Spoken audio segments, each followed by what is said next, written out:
नमस्कार, मैं doctor Amita Vajpayee, school counsellor. आज मैं आप लोगों से बात करूंगी एग्ज़ाम्स के समय में बच्चों में जो स्ट्रेस हो जाता है उसके बारे में। जनरली अगर हम स्ट्रेस को समझें तो स्ट्रेस एक तरह से इनर फोर्स होता है जो हमें किसी भी काम को प्रॉपरली करने के लिए बहुत इफ़ेक्टिव होता है। कोई भी काम होता है तो अगर हम उसको बिना थोड़े बहुत इनर फोर्स के बिना करना चाहेंगे तो वो नहीं हो पाता, कभी कभी समय पे नहीं हो पाता और कभी कभी उस काम की क्वालिटी बहुत अच्छी नहीं हो पाती है। तो जितना ही ये इफ़ेक्टिव है किसी काम को अच्छे से करने के लिए, उतना ही ज़्यादा ये गलत प्रभाव डालता है अगर ये स्ट्रेस ज़रूरत से ज़्यादा हो जाता है किसी की भी लाइफ पे। तो जनरली जब एग्ज़ाम्स का टाइम होता है तो बच्चे जो हैं स्ट्रेस को बहुत ज़्यादा फॉर्मेट में ले लेते हैं और घर का माहौल भी ऐसा हो जाता है कि पेरेंट्स को भी लगता है कि भाई बच्चे को बहुत ज़्यादा प्रेशराइज़ करो या बार बार पढ़ने को बोलो तो बच्चा ज़्यादा अच्छा आउटपुट दे पाएगा। पर बच्चे इसको किसी दूसरी तरह से लेते हैं और तनाव की स्थिति में उनके अंदर बहुत सारे ऐसे लक्षण हो जाते हैं जो पेरेंट्स की चिंता का कारण बन जाते हैं। जनरली जो लक्षण बच्चे इस समय दिखाते हैं जिनको बहुत ज़्यादा स्ट्रेस है और तनाव की स्थिति ऐसी है कि तनाव जो है वो निगेटिव इम्पैक्ट बच्चों पे डाल रहा है, उस हालत में बच्चे में सबसे पहला जो सिम्टम होता है कि बच्चा अकेलापन पसंद करने लगता है, अकेले रहना पसंद करने लगता है, बातचीत करना लोगों से बंद कर देता है। दूसरा, उसका जो नींद के आने का जो प्रोसेस होता है वो इफ़ेक्टिव हो जाता है, या नींद उसे बहुत कम आती है, या जब नींद आती भी है तो नींद में भी बहुत बेचैनी रहती है। तो ये बेसिक सिम्टम आते हैं। उसकी भूख कम हो जाती है, खाना कम खाएगा या बहुत कम डोजेज़ में खाएगा, तो उसके खाने का इंटेक बहुत कम हो जाता है। तो ये सारे ही जो लक्षण हैं ये शो करते हैं कि बच्चा जो है ओवर स्ट्रेस से गुज़र रहा है। ऐसी स्थिति में हम एज अ पेरेंट उस बच्चे को बहुत अगर समझाएंगे तो भी शायद चीज़ें बहुत इफ़ेक्टिवली काम नहीं कर पाती हैं।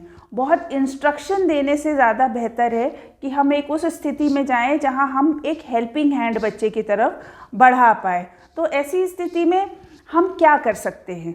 तो सबसे पहली चीज़ जो हम कर सकते हैं कि जो माहौल है घर का उसको बहुत कंड्यूसिव रखें बच्चे के लिए, क्योंकि अगर माहौल तनावपूर्ण होगा तो उस माहौल में बच्चा और तनाव का अनुभव करेगा।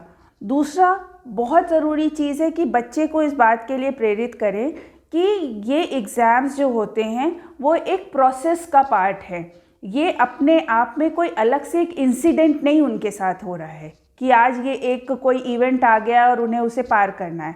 एक प्रोसेस पूरे साल पढ़ाई की चली है, उसी प्रोसेस का एक पार्ट एग्ज़ाम होते हैं और ये जब उसको वो क्रॉस कर लेंगे तो ये तनाव के क्षण भी उनके चले जाएंगे। तो इस तरह से बैठ के उनसे बातचीत करने के लिए उन्हें मोटिवेट करें। दूसरा, बहुत ज़रूरी है बच्चे को प्रेरित करते रहें कि वो अपने टीचर से लगातार बात करता रहे। टीचर्स हैं या वो जब आपसे बात करता है तो अपने मन की कुछ उलझनें वो आपसे डिस्कस कर सकता है और उसका वो सॉल्यूशन आपसे या टीचर्स के थ्रू पा सकता है। तीसरी बहुत ज़रूरी चीज़, आगे जो बहुत ज़रूरी चीज़ आप उसके साथ कर सकते हैं कि कुछ समय उसको बोलें कि अगर वो लगातार पढ़ाई कर रहा है तो उससे ज़्यादा इफ़ेक्टिव है कि वो थोड़े थोड़े ब्रेक्स ले। उन ब्रेक्स का इस्तेमाल वो कुछ ब्रीदिंग एक्सरसाइजेस करने के लिए या अपने फ्रेंड्स से थोड़ी देर बात कर लिया, जिससे वो थोड़ा रिफ़्रेश फील करता है और उसके तनाव के क्षण थोड़े से रिड्यूस होते हैं। आगे जैसे बहुत सारे बच्चे होते हैं जो कहीं बाहर जाके थोड़ी सी आउटिंग के साथ, पर ये इस समय बच्चे से कहें कि ये ध्यान रखें कि वो अपना टाइम का सही मैनेज करें, क्योंकि अगर बहुत ज़्यादा लंबा ब्रेक ले लेंगे और समय उस पर जाएगा तो फिर से उनको उस चीज़ का तनाव होगा। बहुत ज़रूरी है कि बच्चे को प्रेरित करें कि जो सब्जेक्ट्स वो पहले से पढ़ चुका है उसके रिवीजन पे ज़्यादा ध्यान दे और नया कोई टॉपिक या नया कोई सब्जेक्ट एग्ज़ाम्स के दिनों पे ना टच करे, क्योंकि नए टॉपिक को उठाने से जब उसे वो टॉपिक समझ में नहीं आएगा या वो उसे कर नहीं पाएगा तो फिर से उसके अंदर वो तनाव बढ़ेगा। प्लस उसके खान पान का थोड़ा सा ध्यान रखें, वो पानी का समय समय पे इंटेक करता रहे, उसका खाना पीना न्यूट्रिशियस हो, बहुत जंक फूड से वो थोड़ा सा दूर रहे। तो इन सारे छोटे छोटे टिप्स को आप बच्चे को बताएं, उसका सहयोग करें, क्योंकि आपके सहयोग से ही उस बच्चे का स्ट्रेस जो है वो कम होगा। घर का वातावरण जब सही रहेगा, आप कॉन्स्टेंटली बच्चे को नैग नहीं कर रहे हैं या उसको कोई निगेटिव आउटकम आने के लिए डरा नहीं रहे हैं, तो इस स्थिति में वो जितना जो भी उसकी एबिलिटी है, जितना भी पोटेंशियल है, उसके हिसाब से वो आगे बढ़ पाएगा। तो ये बेसिक कुछ टिप्स थे जो फॉलो आप कर सकते हैं और बच्चे के लिए एग्ज़ाम का प्रोसेस जो है वो ईजी बना सकते हैं। अगर आपको ये वीडियो पसंद आया हो तो प्लीज़ इसे लाइक करें, सब्सक्राइब करें और अपने सारे उन मित्रों को शेयर करें जिनके बच्चे इस एग्ज़ाम स्ट्रेस से गुज़र रहे हैं। नमस्कार।